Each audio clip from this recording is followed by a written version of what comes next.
The Transgration Academy for the Magical Arts. The Hall of Champions. Competitors Field. Local time 1100.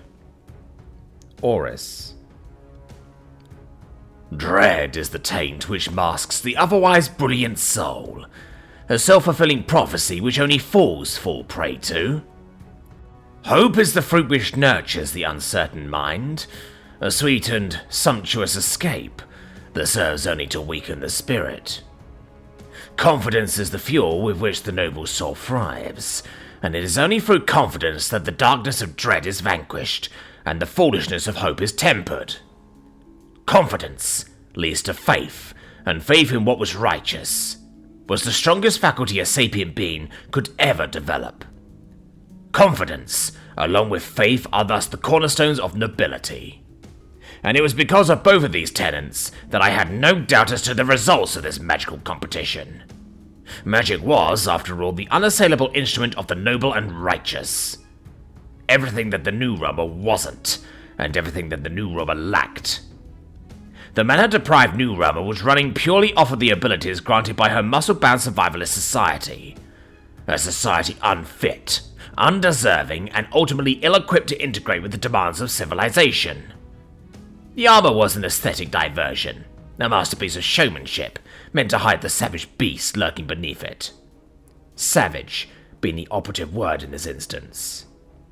Beastly being the only descriptor capable of explaining away the impressive feats of strength demonstrated by the New Realmer. As without the ebb and flow of mana, owing to the offensive nature of her armor, only brute strength remained as an explanation for the New Realmer's strange proclivities for athletics. Which meant that her actions were no better than the defiant posturing of an unruly beast. And as with any beast, there were limits to the power that brute strength could offer. Limits that often began with the utilization of magic. Limits that had already started showing even as early as in the Unaugmented Strength Challenge, and was once again manifesting now at the wall. Limbs that had left the beast stranded at the foot of the wall, unable to climb and thus unable to proceed. I stood atop of the wall for just a moment, at peace, and with a resurgence of confidence that flooded my very soul with a surge of utter delight. I felt in that moment like I was on top of the world. I felt euphoria in every sense of the word. I gazed out towards the sea of shambling bodies, towards the rapidly ascending Thalmin, Quiv, and Gumigo with a light-hearted delight. As even they were a welcome sight that proved a point which I had been making throughout this competition, that magic overcomes all obstacles in its path. Even if one of the aforementioned three won in my stead, my points would be vindicated. Though I had little incentive to allow that to happen, not whilst my corporeal being persisted and my obligations remained unfulfilled. And so, with a grin and a chuckle, I began making my way forwards. My path, and the rest of my peers' path, immediately started becoming something of a challenge, as the seemingly straightforward rooftops we faced started shifting and contorting. Some of the platforms rose, whilst others even began changing size, shape, and dimensions with each passing second. The mythic encabulator seemed to be reacting to us in the same way that the raising of the gates had increased in weight the higher and higher we raised it. I could feel its latent eyes, its constant poking and prodding at the edges of my mana field. I could even feel it peering into my very soul at times. A worthy challenge, wouldn't you say, my fellows? I turned back to the winded group, as I stood tall aloft one of the higher platforms in the rapidly growing sea of obstacles. A worthy challenge indeed, Lord Ping, several voices responded. Not from the aforementioned three, of course, but from the rapidly growing crowd, who seemed to relish in the New Realmer's assured demise. A crowd that now followed me forward into the thick of things, trailing just behind my only three worthy competitors. My mind was now practically rid of the New Realmer, as my eyes were now poised towards the end of this vertical dungeon. Yet a gnawing feeling had me looking back, if only to placate the fears from my earlier experiences. The Transgration Academy for the Magical Arts. The Hall of Champions. Competitors Field. Local time, 1105. Quiv. Darkness was the new realmer's presence in the manor field, and darker were her aims if her intent was to be trusted. She was difficult to miss, yet easy to forget, so as we searched forward I found her presence muted and gone. Yet I knew that the new realmer was not a typical beast. I knew that despite the odds, a complete non-sequitur may yet derail Lord Ping's preemptive victory lap. So whilst my stakes in this race were non-existent, as either outcome would lead only to a desirable conclusion in the near to mid-term, I still couldn't help but to ponder on the new realmer's capabilities. What exactly lay beneath the armor that allowed her to perform such great feats? Was it her kind sheer physicality? Or was there something more? I already had my answer, of course, as the trickle-down grapevines of public discourse had already well and truly established the unique but otherwise unimpressive and pathetic nature of the new realmer. I had no reason to doubt the words of the upper yearsmen or faculty. I had no reason to conceive of any other rationale but brute physical strength as an explanation to the new realmer's proclivities for athletics. Yet I couldn't help but to notice the disparity in the new realmer's recent feats of strength. From her lifting of the gates to the debacle with the family of bears, the weight she now effortlessly dealt with were all far heavier than the ones she withdrew from earlier in the unaugmented section of the competition. So with that discrepancy, amidst so many more discrepancies, I am left to wonder. Exactly what lies beneath the armor? Or perhaps, more pertinently, did I care to find out? And was it worth the risk of sticking my nose where it clearly was not wanted? The Transgration Academy for the Magical Arts. The Hall of Champions. Competitors Field. Local time 11:20. Oris. "Victory was never in doubt, Lord Ping," came one of the many voices of support as I reached the end of the vertical dungeon. I could feel my heart beating harder, my breath hitching up higher, and my whole body shaking as we crested the final obstacle. But it wasn't because of exhaustion, it was because of sheer euphoria. Peering over my shoulder for good measure, I saw naught but the Tenacious Three, with Prince Havenbrock leading the charge. No signs of the new realmer, and thus only relief to be had. I looked down below to see a strikingly empty path ahead, which prompted me to take the journey down from the platform with a degree of caution. The new realmer was woefully behind now. That fact continued to resonate in my mind, as my feet finally touched solid ground, and amplified even more so as I stared back up towards the competition, fists by my side in a pose typically reserved only in moments of assured victory. Hoots and hollers were made from high above, as well as from far across the field from the stands. This was the challenge I set out to conquer. This was the untempered and unfettered high of victory. "My dear fellows," I proclaimed loudly, "His Eternal Majesty smiles on us, on all of us, today." I made sure to include the rest of the rabble for good measure.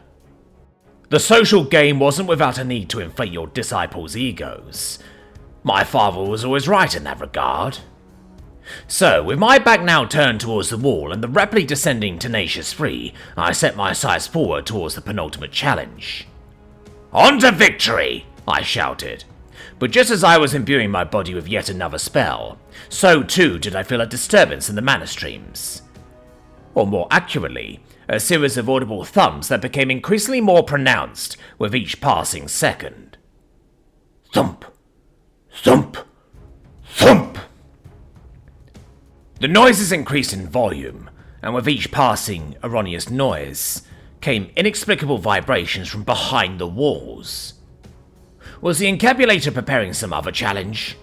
Was this an unexpected guardian sent by the encabulator to wrestle victory from my grasp? I turned towards the professor, who responded only with a shrug. This prompted me to start running, as I realized this wasn't a part of the challenges, and thus not a worthy obstacle to take note of. This didn't stop the noises of vibrations, however. The thumps quickly morphed into outright crashes. As I could now feel the ground quite literally shaking, the noises growing louder, and a low rumbling approaching closer and closer by the second. Until suddenly... crash! The telltale sounds of brick and mortar crumbling suddenly filled the air. A cloud of dust quickly enveloped the field, debris managing to land as far as a few steps ahead of me, my run being brought to a premature halt. I paused, feeling a shiver run down my spine as I took a moment to catch my breath. My whole body tensed and my fur stood up on end as I clenched my eyes tight before turning around. Behind me was a cloud of dust and a group of students coughing up a storm. But in the middle of the crowd, right in the midst of the hole in the wall, were two glowing red eyes that pierced straight through the thick plume, like a raging dragon shrouded in a mist of soot of its own making, its sights set on none other but me. It was around that time that I felt my heart drop, and my whole body flinching in a way I hadn't experienced before. This was followed up by a sudden tensing, an inability to move, and a cold shiver that ran through my veins as I saw that armoured form suddenly sprinting forwards at unprecedented speeds. There was naught a hint of a mana surge, nor a breath to be had. There was only that awful ear-piercing sound of high-pitched whirs and thumping metal. There was only the unnatural, unholy presence that never ceased. There was only the eternal hunter that gained rapidly behind me. I could barely hold a shout as I turned around. My mind was now occupied with only one thought. Run! The Transgression Academy for the Magical Arts. The Hall of Champions. Competitors Field. Local time, 11:20. Emma. Whew! Oh yeah, we did it! I uttered out with an ecstatic breath, resisting the urge to do a little victory dance as we emerged through the magical brick and mortar with the energy of a raging bull. The walls were still no joke, though. But according to the Eevee, the strength of the walls were average to around that of your typical brick-and-mortar house. Though one that was held together with nothing but hopes and dreams, or, in this case, mana. The pure mana that had acted as a magical mortar to the physical brick had given way like water to my suit's oil. The suit handled it perfectly. And better yet, it seemed as if we caught up to the ball just in the nick of time. The man stared at me with a mortified expression that felt so visceral it honestly shook me a bit. But then I realized. The element of surprise, Emma. Don't be surprised by your own surprise on the enemy. When you see them confused, just book it. That's where the book it booker T-Sec memes came from, after all. And I wasn't about to let those legends die in just a single generation. So without much prompting, I embraced my namesake and booked it. It felt freeing to not be slowed down by the speed bumps that were the walls, a fact that was reflected in my larger strides and the slight bump in speed. It wasn't enough that the ball seemed to have a hard time matching, but that still didn't stop him from huffing and puffing, though it quickly became clear to me that his huffs weren't from exhaustion this time around, but from panic. His wide-eyed expression maintained for hundreds of meters as we made our way towards the next station. This time, we were met with what looked to be another bear guard sitting in the little guardhouse next to a drawbridge.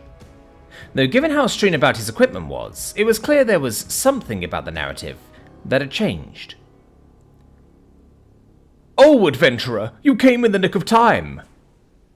Each of our bears spoke, more or less at the same time as we arrived at our respective stations, simultaneously. "An evil beast has taken over the kingdom's castle. You must stop him and save our kingdom. However, the hordes of evil now rapidly approach my bridge, and we must first weather the storm by leading them to their doom, by having them fall into the infinite chasms below." The bear gestured towards the large chasm the drawbridges crossed, what appeared to be an infinite void with sheer-faced cliffs on either side. "This is where your help will be needed. I was assaulted and my injuries are far too grievous, so I am afraid I cannot help." He paused, gesturing at his knee, which had a particularly large arrow sticking out of it. "Moreover, the beast has damaged the bridge's artifices, so you must use your strength to slowly raise the bridge manually." He made his way over towards what looked to be a simple crank connecting a rope to the front of the bridge, despite the obvious injury. Narrative decisions and continuity notwithstanding, it was clear now what we had to do. "Raise the drawbridge as fast as you can, before the hordes of evil arrive. Following that, you may safely lower the drawbridges once more to continue on your adventure." I placed my hands on the crank with a certain level of wariness, planting my feet firmly on the ground, even going so far as to dig into it. Oris did much of the same, and with one final mutual glare we began turning the crank. I was immediately met with resistance I wasn't prepared for, the crank feeling stiff and unwieldy in my hands, as if the entire mechanism was locked up. I knew, however, that this was simply a power calibration issue. As I turned to the Eevee and quickly began changing up the suit's variable settings. "Temporarily disable current profile. Smart auto adjust for me, Eevee," I barked out, as I felt the gummy resistance suddenly loosening up, and the crank in front of me turning from an impossible-to-turn steel rod into an oversized fishing reel. Each hard-fought rotation coincided with the raising of the bridge in front of us, as inch by inch the bridge was raised up higher and higher, with the approaching evil horrors pausing, as if waiting for us to fully raise the bridge before marching forwards. It was like they were waiting for a quick-time event, or for us to fulfill this particular action before continuing, which made sense. As if they'd kept approaching, they'd have effectively acted as a sort of timer for this whole station. It was another layer of added difficulty that simply wasn't applied for our run, which I was thankful for, because this thing took a considerable amount of effort to get rolling. Oris was really giving it his all now, managing to just about match my pace, as it took us about a full minute to raise the bridge up about halfway. The whole thing was more mind-numbing and torturous than anything, and that pattern would have continued if it wasn't for the arrival of Oris's favourite variable. The crowds had arrived just in time to witness our silent efforts, but they remained quiet this time around, as nothing else was heard outside the rattling of chains and the clack-clack-clack of the primitive mechanisms. So enrapturing was the fierce but otherwise silent competition that none took their places at their own respective drawbridges. Instead, everyone simply elected to watch, even Thalmin, as his eyes grew wide at my efforts. Things were progressing smoothly enough. However, the moment Oris noticed the arrival of the crowds, so too did he start to truly rev things up, to the tune of about 10 mana radiation warnings, a clear indicator that he was really pushing above and beyond now. "Go on, Lord Ping, show the new realmer what a real mage can do." The clack-clack-clacks of his chains increased in frequency, prompting me to match it tit for tat. "Do not hold back now! Remember your promises!" So heightened was his pace now, that the rest of the drawbridge's distance was closed in barely half a minute, as the bear returned, alongside the snarky remarks of the crowd. "I am sure he was holding back." True. No doubt toying with the new realmer." "Excellent work, adventurers," the bear spoke, breaking through the whispers of the crowd as the evil army, consisting of nondescript clay mannequins, started falling into the void as if on cue. "The evil forces have fallen to their doom. The path forward is now clear. Please proceed." He gestured towards the drawbridge, which had now reset, lowering back to its open configuration. "Right, Eevee, set presets back to D5E. Affirmative." Several bursts of mana radiation indicated that Ping was probably supercharging his run, poised to book it as quickly as his spells were complete. So as soon as the suit recalibrated, I quickly sped off, the ball getting a bit of a head start as we both approached the bridge and... Initiating emergency stop. I skidded to a halt, just as my feet reached the very edge of the bridge. "What the heck, Eevee? What gives?" Analysis of material composition complete. Summary. The bridge may be constructed utilizing the same anomalous mana-based adhesion methods as the wall, Cadet Booker.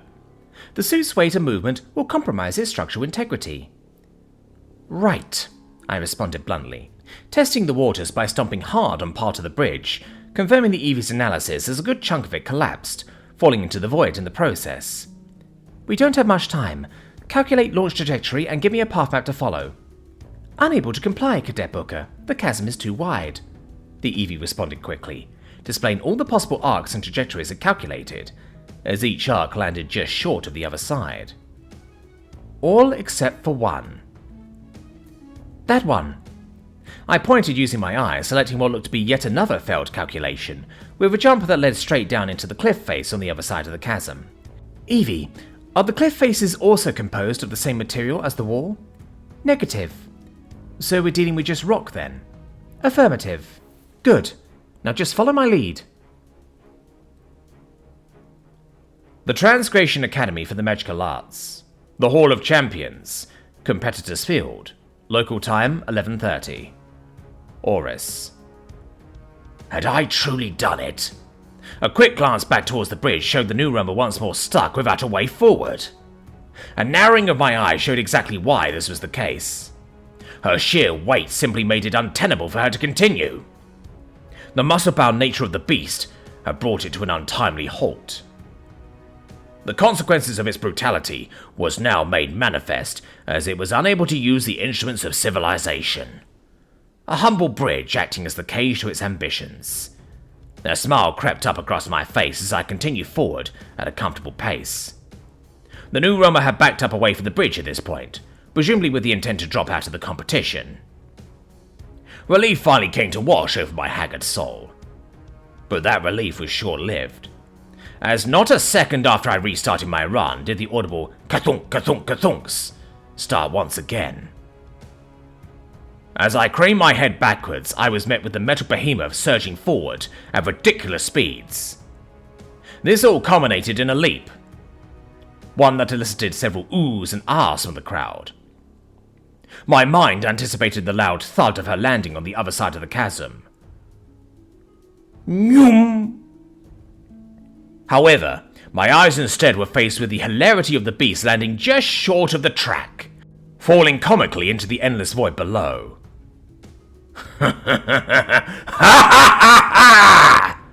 I broke out laughing, barely able to contain myself. I took a good few seconds to allow unfettered joy to reverberate through the crowds, to the horrified expressions of the scant few that supported the beast. And after a good few more moments, relishing the situation, I left. A comfortable jog was accompanied by the sounds of the other drawbridges being raised and lowered. I was once more in my element, the castle coming up closer by the second, until suddenly I heard it. Crunch! Crunch! Crunch! I felt a tingling running up and down my spine.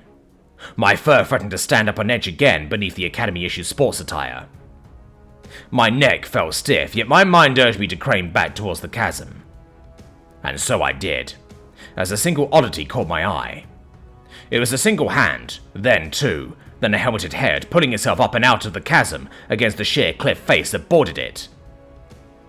Its glowing red eyes once more met my own. I froze. Then, I ran. The Transgration Academy for the Magical Arts. The Hall of Champions. Competitors Field. Local time 11:30.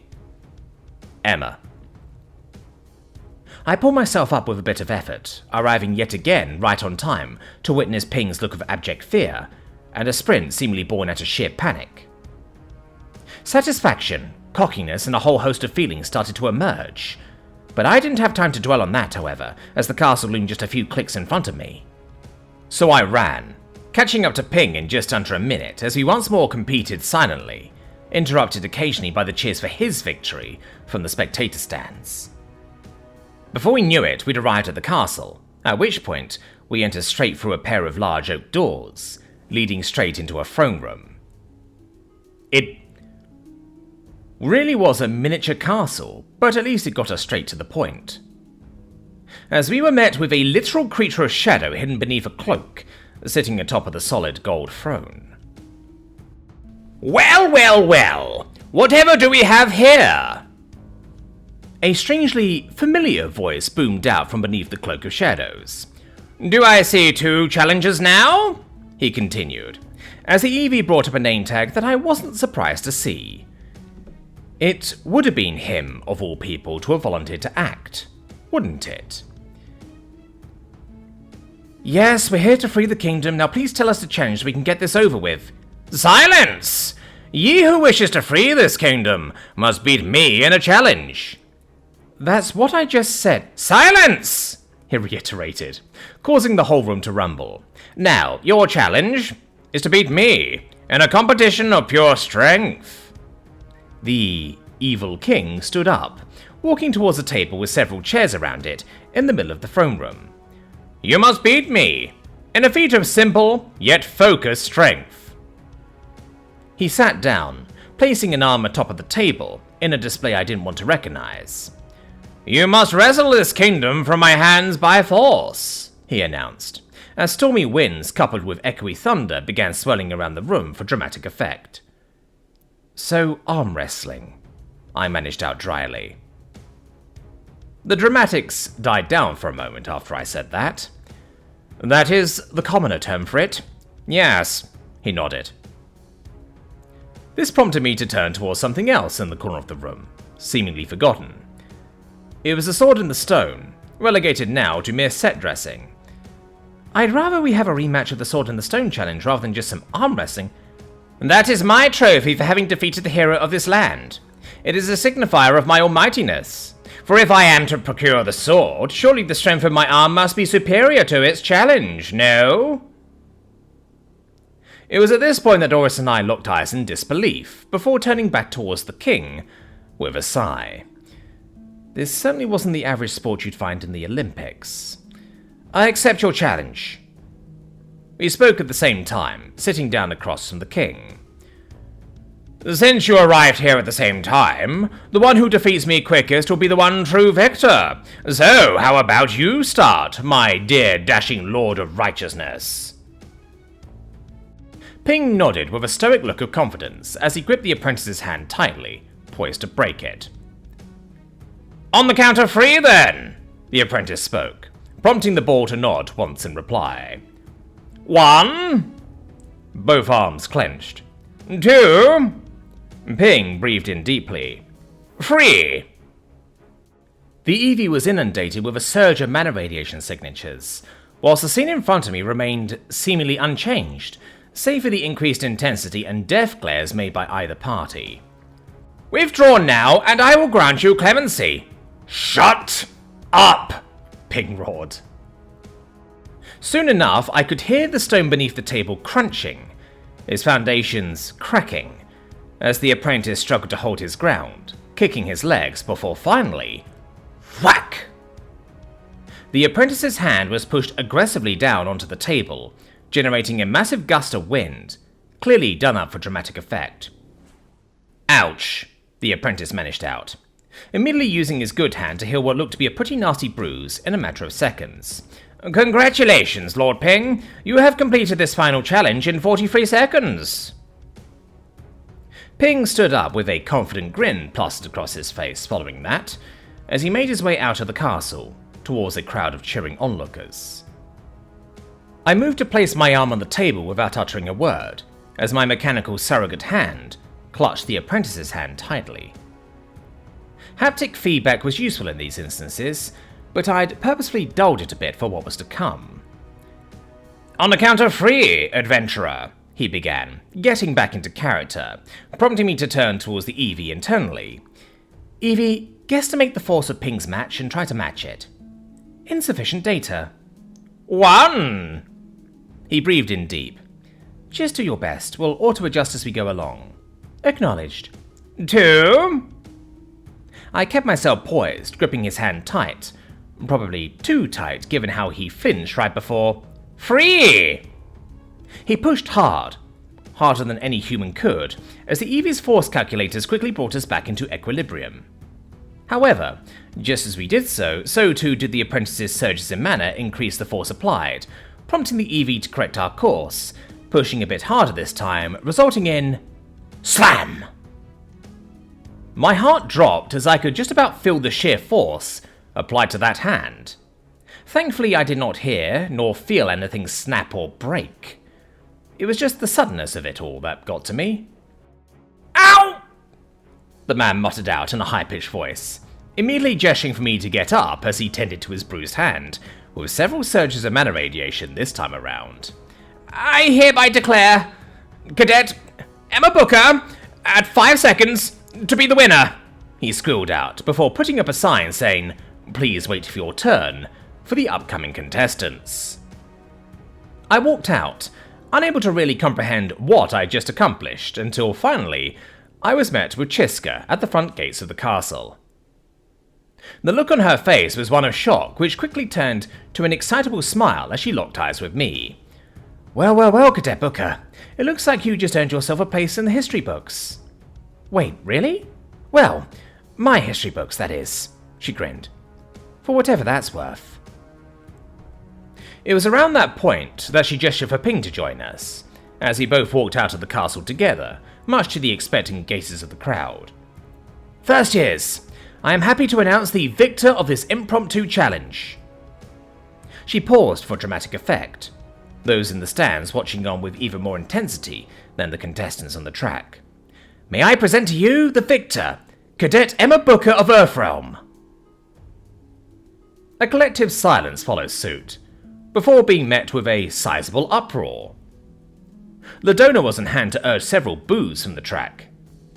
Meanwhile, Thacia, Eleanor, and Thalmin attempted to break through the overwhelming response with cheers of their own, though subtle.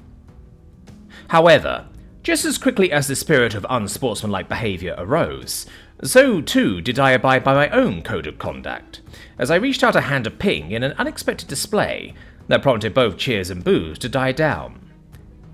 Good game.